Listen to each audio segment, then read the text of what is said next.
Hello, எங்கடா இருக்க? எவ்வளவு நேரமா வெயிட் பண்றது? சரி டக்குன்னு வா. இங்க பின்னாடி ஒருத்தன் ஒரு மாதிரி பாக்கான், பயமா இருக்குடா.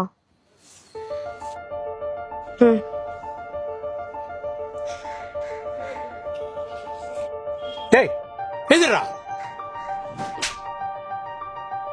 ஒரு பொண்ணு தனியா பஸ் ஸ்டாண்ட் நிற்க கூடாது, உடனே வந்துருவீங்களே, போடா. ஏமா வெளியில வச்சு எப்படி ட்ரெஸ் போடணும்னு தெரியாதா? உங்க இஷ்டத்துக்கு ட்ரெஸ் பண்ணிட்டு வந்தா இந்த மாதிரி ஆளுகளை தப்பா தான் பார்ப்பாங்க. உங்களால தான் இந்த கல்ச்சரே நாசமா போகுது. எக்ஸ்கியூஸ் மீ, நான் எப்படி ட்ரெஸ் பண்ணணும்னு நீங்க எனக்கு சொல்லாதீங்க. எனக்கு தெரியும் நான் எப்படி ட்ரெஸ் பண்ணணும்னு. அப்படி போட்டு வந்தா இந்த மாதிரி ஆளுங்க தான் உங்களை தப்பா தான் பார்ப்பாங்க. அது அவன் தப்பு இல்லை. இந்த மாதிரி ட்ரெஸ் போட்டு வந்திருக்கீங்களே, அது உங்க தப்பு தான். எல்லா நேரமும் என்ன மாதிரி ஒரு ஆள் வந்து உங்களை மாதிரி பொண்ணுங்களெல்லாம் காப்பாற்ற மாட்டாங்க, புரியுதா? இப்படி பேசுறதுக்கு உங்களுக்கு அசிங்கமா இல்ல? இன்னுமா நாங்க போட்ட ட்ரெஸ் தான் உங்களுக்கு பிரச்சனை? இந்த இடத்துல என்ன ஒருத்தன் தப்பா பாக்குறானா அதுக்கு காரணம் நான் ஒரு பொண்ணு. நான் என்ன ட்ரெஸ் போடுறேன்னா என் மேட்டர் இல்ல. உங்களை மாதிரி பொண்ணுங்களுக்கெல்லாம் எவ்வளவு சொன்னாலும் புரியாதா? உன் ட்ரெஸ்ஸை பார்த்த உடனே நீ எப்படிப்பட்ட பொண்ணுன்னு எனக்கு தெரிஞ்சிருது. நீ பொண்ணு மாதிரி இருக்கேன்னு தான் உனக்கு ஹெல்ப் பண்ணின. ஏன்னா அந்த நாய் உன்னை என்ன பண்ணிருப்பான்னு எனக்கு தெரியாது.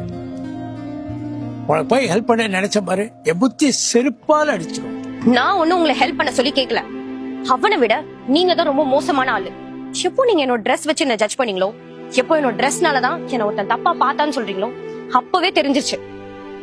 எனக்கு ஹெல்ப் பண்ணதெல்லாம் போதும், தயவு செஞ்சு இங்க இருந்து கிளம்புங்க. ஓ, எனக்கு இது தேவைதான்.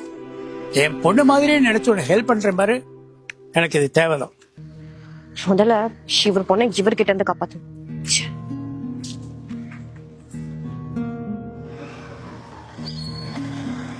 ஏய், என்ன பஸ் ஸ்டாண்ட்ல இருந்து இவ்வளவு தள்ளி நிக்கிற?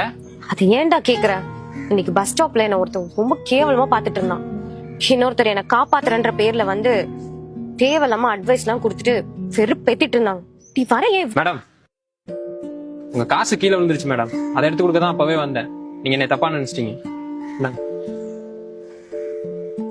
அண்ணா சாரிண்ணா, நான் உங்க உருவத்தை வச்சு ஜட்ஜ் பண்ணிருக்க கூடாது. பரவாயில்ல மேடம்.